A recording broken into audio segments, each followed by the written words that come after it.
अच्छा, यहाँ शायर हैं, कवि हैं, लेखक हैं, स्टैंड अप कॉमेडियन हैं। तो मैं अपने आप को बताना चाहूंगा कि ना मैं शायर हूं, ना मैं लेखक हूं, ना ही मैं कवि हूं। कि ना मैं शायर हूं, ना मैं लेखक हूं, ना ही मैं कवि हूं। मैं तो सिर्फ अपने जज्बातों को कलम के सारे पन्नों में उतार देता हूं। कि माँ के चरणों से रखता हूं। पहली बार स्टोरी टेलिंग करने जा रहा हूं, लेकिन पहले माँ को लेके आता हूं कि पल्लू के छोड़ में रुपए बांध कर रखती है। पल्लू के छोड़ में रुपए बांध कर रखती है। एक छोटा सा एटीएम मेरी माँ भी रखती है। कल शाम की बात है, भंवरकुआ पे था तो कुछ बाइक सवार लड़के एक बूढ़ी माँ को ठोक के चले गए। तो 4 लाइनें लिखी कि शान और शौकत की चादर ओढ़े हुए हो तुम, अपने बाप के पैसे पर ऐठे हुए हो तुम, और जिस दिन कमाओगे 2 वक्त की रोटी, समझ जाओगे बाप के पांव के छाले कितने गहरे थे। तो स्टोरी टेलिंग, जसप्रीत मैम, तो मैम के लिए 2 लाइन बोल दूं फिर आगे चालू होता हूं। कि हाल दिल हम बताएं कैसे, अपने आप को हम समझाएं कैसे, और जब से देखा है मैंने इन नजरों को, अब हम पल के झुकाएं तो झुकाएं कैसे।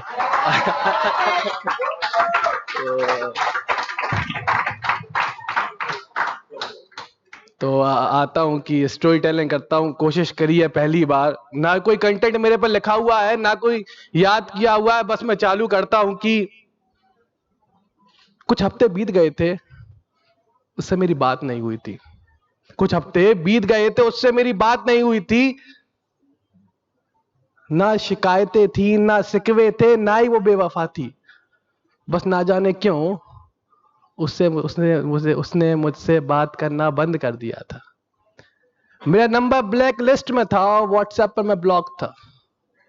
बस हर रोज उसकी यादों में खोया रहता था और सोचता था कि आज मैं अनब्लॉक हो जाऊंगा उसके मोबाइल में, जो मैं ब्लैक लिस्ट में हूं, मैं वापस उसको कॉल कर पाऊंगा हर रोज की तरह। ना जाने क्यों मुझे ऐसा लगा कि उस मंदिर में जाऊं जिस देवी को वो पूछती थी, जिस देवी को वो मानती थी, जिस देवी की वो मन्नतें करती थी। तो शाम मैं उस मंदिर में गया और मैंने दोनों हाथ जोड़े और कहा कि काश काश उसकी एक बार आवाज सुन लूं। वो सारे पन्ने जो उसने बंद कर दिए थे, वो सारे चैप्टर जो हम दोनों ने मिलकर पढ़े थे, वो वापस खुल जाए। मानो उस दिन चमत्कार हो गया। मानो उस दिन चमत्कार हो गया। मेरे फोन पे उसका फोन आ गया। मेरे फोन की घंटी बज रही थी, मेरे फोन की घंटी बज रही थी, लेकिन मेरे हाथ कब कपा रहे थे। मेरे फोन की घंटी बज रही थी, लेकिन मेरे हाथ कब कपा रहे थे। आखिर वो घंटी बजती बजती बंद हो गई, लेकिन मैं फोन नहीं उठा पाया। मैं घबरा गया। लेकिन उस दिन मुझे उस ईश्वर पे विश्वास हो गया, उस माँ पे विश्वास हो गया। मैंने अपना फोन का लॉक, जो कि मैं हर रोज खोला करता था, आज ना जाने क्यों फोन का लॉक मैं खोल नहीं पा रहा था। उस घबराहट में, उस बेचैनी में, मैं अपने ही फोन का लॉक 3 बार गलत डाल बैठा। मेरी बेचैनी, मेरी घबराहट अब तेजी से बढ़ रही थी कि तेज उसका फोन आता है। हाँ, इस बार मैं उसका फोन पहली रिंग पे उठा लेता हूं। मैं कानों पर लेता हूं उसका फोन। मैं कुछ बोल पाता उसके पहले बोलती है हेलो। मैं बोलता हूं हाँ, क्या तुम मुझसे मिल सकते हो वहीं जहां हम पहली बार मिले थे। कल 3 बजे मैं तुम्हारा इंतजार करूंगा। मैं कुछ कह पाता, उसके पहले वो फोन काट देती है। मैं कुछ कह पाता, उसके पहले वो फोन काट देती है। लेकिन उस दिन ना जाने कितने दिनों के बाद मेरे चेहरे पे मुस्कान थी। मेरे ना जाने कितने दिनों के बाद मेरे चेहरे पे मुस्कान थी। वो खुशी वापस मेरे चेहरे पे आ गई थी और उस दिन लगा कि दुनिया में ईश्वर होता है। अब बस मैं उसकी यादों में खोया हुआ था। वो सारी बातें मेरे दिमाग में घूमने लगी थी। वो कॉलेज की कैंटीन में बैठकर एक दूसरे का चुपके से हाथ पकड़ना, वो उसको जबरदस्ती उस रास्तों पर लंबे रास्तों पर हाथों में हाथ लेकर चलना, वो सारी यादें, वो सारी बातें, उसका वो मुझे पहली बार मिलना, और मुझे किसी और लड़की से बात करते देखने पर उसका वो जल जाना, वो लंबी लंबी बड़ी बड़ी आंखें दिखाना, सारी बातें घूम रही थी। लेकिन उन सारी बातों में एक अंदर चुभन सी थी। क्या कमी थी, क्या बातें थी जो बिना बताए मुझे छोड़ गई?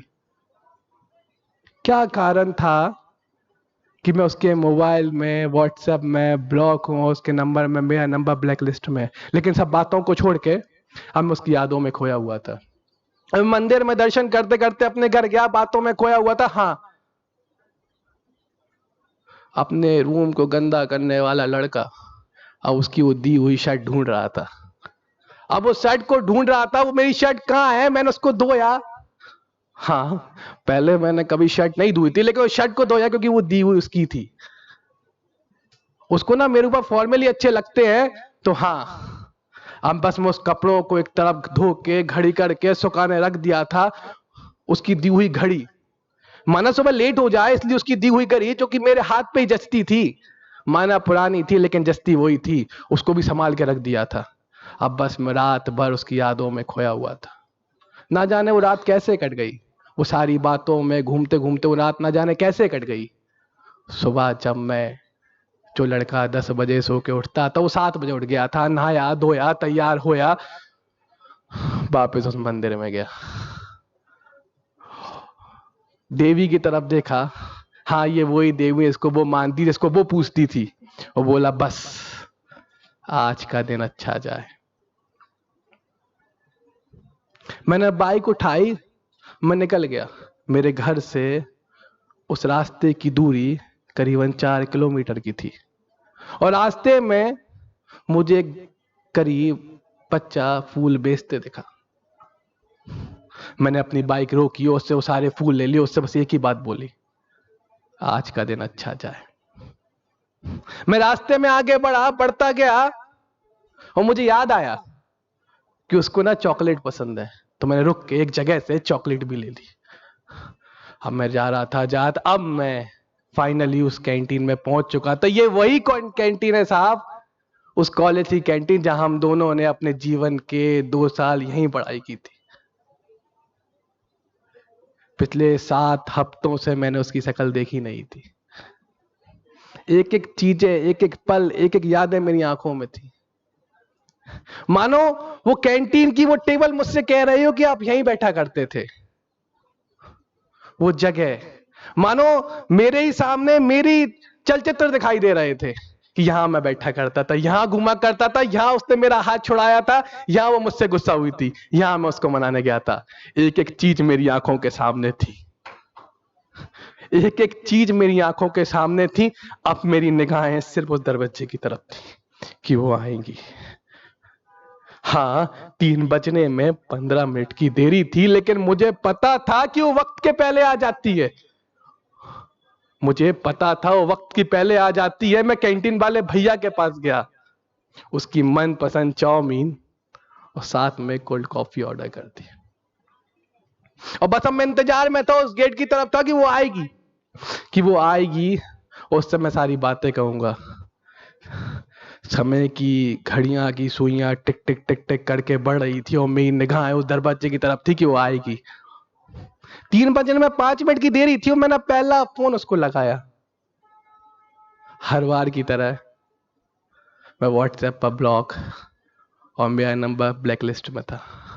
मेरी बेचैनी बढ़ रही थी, घबराहट बढ़ रही थी। मेरा नंबर ब्लैक लिस्ट में होने के बावजूद भी मैं उसको कॉल पे कॉल कर रहा था। मेरी सांसें फूल रही थी, मेरे हाथ पांव कब कपा रहे थे, न जाने क्यों मुझे घबराहट हो कि उसे कुछ हो तो नहीं क्या। मेरी सांसें फूल नहीं थी, समय बढ़ रहा था। अचानक से मेरा नंबर पे उसका नंबर का कॉल लग जाता है, और घंटी जाती है, घंटी जाती है। मेरी सांसें फूलती हैं कि अब वो उठाएगी उठाएगी, लेकिन मेरा फोन वो नहीं उठाती। मेरी आंखों में अब आंसू है, मेरी आंखों में अब आंसू है साहब, ये वही आंसू है जिसको मैं पानी समझता हूं, क्योंकि इस आंसू की पहचान बताने वाली अभी नहीं थी। मेरी आंखों से वो पानी की धारा तेजी से बहने लगती है, और बस मैं इंतजार करता हूँ उसके फोन, मैं कंटिन्यू फोन लगाता हूँ, घंटी जाती है लेकिन अब मेरे दिमाग में डर भी बैठ गया था कि कहीं उसे कुछ हो तो नहीं गया, कहीं रास्ते में कुछ हो तो नहीं गया, मेरी सांसें फूल नहीं थी, घबराहट रहती है जल्दी कुछ हो तो नहीं गया। मेरी हालत को देखकर उस कैंटीन वाले को मुझ पर दया आ गई। एक चाय की प्याली लेकर वो मेरे पास आ गया और उसके मेरे माथे पर उसका सिर रखा, मेरे सिर पर जब उसने हाथ रखा अपना, तो मेरी आंखों से वो पानी की धारा जोर से बहने लगी। साहब ये वही पानी है जिसको आप आंसू समझते हो। फाइनली उसका फोन आता है,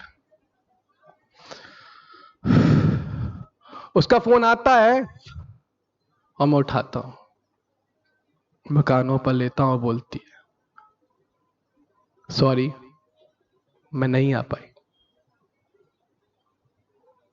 मैं रुकता हूं, बोलता हूं कोई बात नहीं, मैं भी नहीं आ पाया।